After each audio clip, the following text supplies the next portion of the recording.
ufattelig stuttligt hvordan Guds år hever et svær til spottarna. Du vet, som setter spottarna på plass. Nu tosser jeg om tungetal, vet du, va? Og de som høyrer tungetal og ikke kjenner til det, de som bare høyrer, de halter at det lever som tvattel.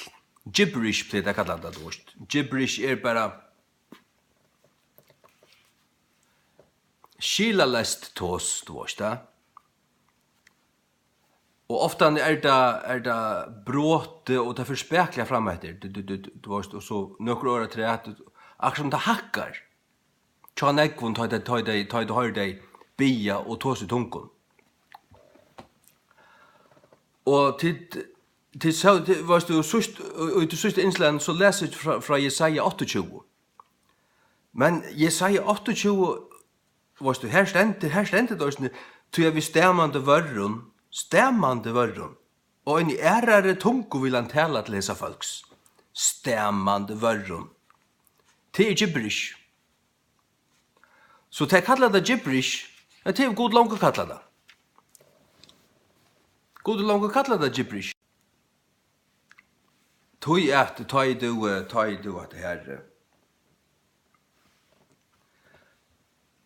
Ta du fast nek i tungun, så kommer det spekeliga. Vi først kan det flåa, men vi først kommer det bare parstvis. Og så stender du bare og tidger, lukka som, teker opp i saman, de årene du hever. Og tog ljøa det, som tvattel, tog ljøa som stem. Men det er god langsamt sagt. Det er vi stemmande varron og en ærare tungo. Ja. Og øsne at her er sintur. Og sintur upp. Og som Paulus sier i 4 Korint 12, er vi skina i parstum. Vi skina i parstum.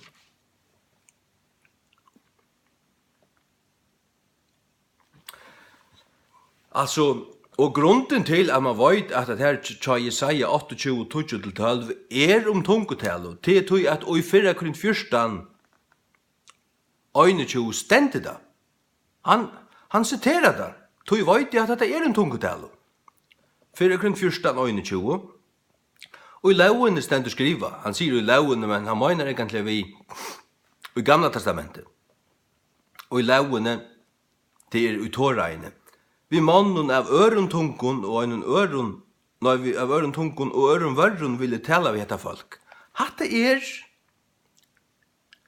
Jesaja 28:12.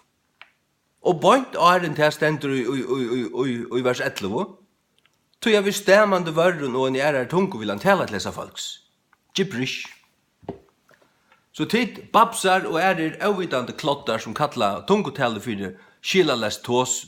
Ingen forstår at det at det lever som det bare at det bare påtidig til spela bare. For det første så vet jeg slett ikke hva det tar seg om til det er ikke anelse for hva det snakker om. Og for det neste så er god langt sagt at det er at det er for å leve som stem. Men ta i en stemmer hvis onker hakkar og ut som man sier så du forstår det. Det er bare til at han som tåsar, han hokser, eller det gløyer ikke så lett som det 80, ja. Men det kommer partvis, synder hakkande fram etter. Men det kommer fram etter. Og du skiljer det. Lykka løyes, vi tungotalene, at ljøa det som stem, ja, så skiljer det det. God skilde i ætlen føren. Okra bønarmal, han skilde hvert år, selv om vi standa og tidja og hakka og stemma.